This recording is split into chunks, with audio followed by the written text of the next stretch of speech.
예, 6박 8일간의 세일즈 외교가 마무리됐습니다. 윤석열 대통령. 전반적인 총평을 하기 전에요. 우리나라 대통령으로서는 9년 만에 참석한 다보스 포럼인데 특별 연설부터 먼저 듣고 1위와 4위 소식 바로 만나보겠습니다. 자유무역 체제는 절대 포기해서는 안 되는 글로벌 공공재입니다. 장벽을 쌓고 보호주의를 강화하는 것은 결코 올바른 해답이 될 수 없습니다. 지금 가장 시급한 것은 호혜적 연대를 바탕으로 한 공급망의 복원력 강화입니다. 공급망의 복원력 강화 역시 자유와 연대라는 정신을 바탕으로 해서 풀어가야 할 것입니다. 한국은 보건위기 대응 경험과 성과를 공유하고 팬데믹 대응 역량의 국가 간 격차 해소를 위한 국제사회 노력에 동참할 것입니다. 다보스 포럼에서 세계 경제 포럼에서 특별 연설 이후에는 또 전 세계적으로 꽤 유명한 스위스 추리 연방 공과대학 명문 대학을 찾아서 또 여러 과학 메시지를 전하기도 했는데요. 일단 구자훈 차장, 네. 반도체와 원전에 우리나라가 핵심 파트너가 되겠다. 뭐 세일즈 외교뿐만 아니라 과학, IT 분야에 대해서도 윤 대통령이 여러 메시지를 던진 것 같습니다. 그렇습니다. 윤석열 대통령이 이번 해외 순방에서 강조한 것은 대한민국 국익을 키우는데 1호 영업사원이 되겠다라고 굉장히 몸을 낮추면서 이 세일즈 외교를 몸소 실천하는 모습을 보였는데요.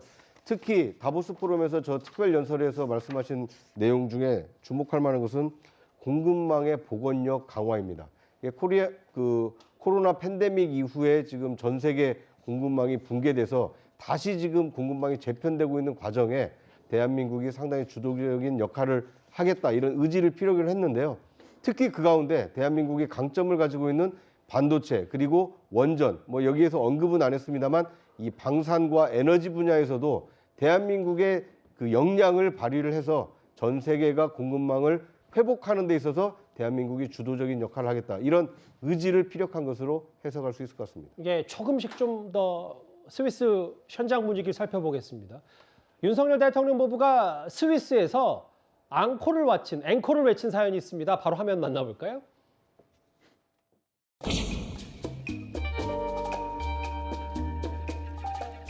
대한민국의 새로운 도약이 동포 여러분에게도 실질적인 혜택이 돌아갈 수 있도록 최선을 다하겠습니다.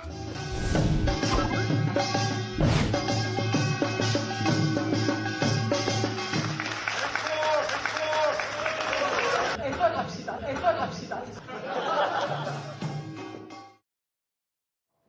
한국말도 잘하네요. 이번 순방에서 여러 또 특징적인 화제거리들이 있었는데 특히 외국인 문화전도사 사물놀이를 해외에 전파하고 있는 랑게 씨가 또 윤 대통령 부부 앞에서 여러 열띤 좋은 공연을 펼쳤던 모양입니다. 그러니까 지금 동포 간담회를 하고 있는데 이날 이제 문화 공연을 하는데요.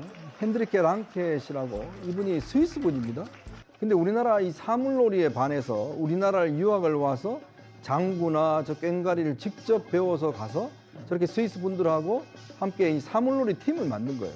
그래서 세계에 우리 문화를 지금 전파하는 분이잖아요.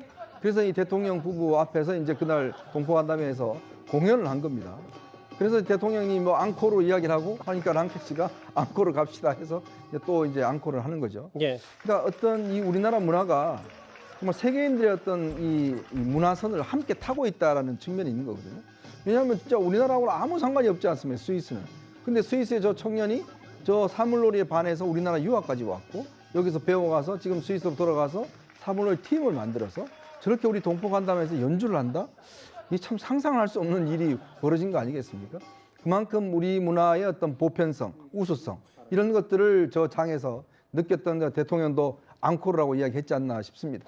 그러니까 저렇게 문화 말고도 사실 이번에는 경제 분야에서도 스위스에서 있었던 이 한국의 밤 행사에 또 세계 굴지의 글로벌 CEO들이 다 마주 참석을 하면서 우리 대기업 회장, 대기업 총수들도 꽤 흡족했다. 한국의 밤 행사에 대해서 많은 얘기들이 있었거든요.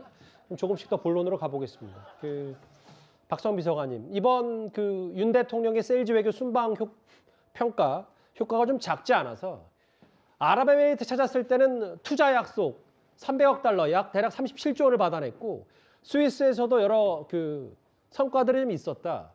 이번 경제 외교에 대해서는 야당도 뭐 적지 않은 점수를 줄 수밖에 없지 않냐 이런 해석도 있는데 좀 어떻게 받아들이십니까? 아니 이게 기본적으로 이렇게 외교를 하러 대통령이 나간다고 한다는 것은 국민들께 이제 선물 보따리를 전해드리는 일인 거죠. 그래서 제가 봤을 때에도 지금 첫 번째 저기 표에 보이는 그 300억 달러 투자 유치를 했다는 것은 단순히 이제 법적인 구속력이 없는 MOU가 아니라 이제 사실상 정상 간의 공동 성명서에 명시가 되었다는 점에서 상당히 규모도 그렇고 의미가 있는 성과였다라고 생각을 합니다. 예. 다만 대통령실에서도 상당히 많이 이번 순방을 준비한 것으로 보이는데 이번 해외 순방에서도 이제 대통령의 발언이 또 이제 리스크가 되면서 사실 경제 성과가 적지 않음에도 불구하고 오히려 이제 이란과의 외교적인 갈등이 수면 위로 떠올랐고 오히려 이 부분이 더 비판을 받고 있어서 성과보다는 오히려 논란이 조금 더 부각되는 측면이 있는 것이 국민의 한 사람으로서 좀 아쉬운 심정입니다. 그러니까 박성미 비서관님 말씀은 윤 대통령의 그 발언, 아랍에미레이트 적은 이란이다 이 발언이 성과를 좀 더 돋보이게 할 수 있었는데 그 발언이 외교적 문제로 좀 퍼지면서 좀 반감된 측면이 있다 이 말씀을 하시는 그러니까 겁니까? 성과만 남을 수 있었는데 사실 그랬다면 야당 입장에서도 뭐 대통령이 대한민국 대표 선수 아니겠습니까? 나가서 세일즈 외교하고 돌아왔다는데 예. 잘한 건 잘했다라고 얘기해 줄 수 있어야 된다고 생각하거든요. 그런데 이란에 대한 그러니까 아랍의 적은 이란이다라는 발언을 하시고 돌아오시는 그 길이기 때문에 그런 점에서 오히려 경제적인 그 성과보다는 지금 이란에서 강하게 항의를 하고 있고 사실상 이례적으로 이제 국가 간의 뭐 맞초치가 이루어지는 등 이런 식으로 서로 상당히 대사들을 초치했죠. 네, 예. 갈등이 이제 격화되고 있는 측면이 좀 안타깝습니다. 예, 뭐 외교부는 진화에 나섰고 이란 측의 오해다라고 얘기를 하고 있으니까요. 앞으로 추이도 저희가 좀 지켜보겠습니다.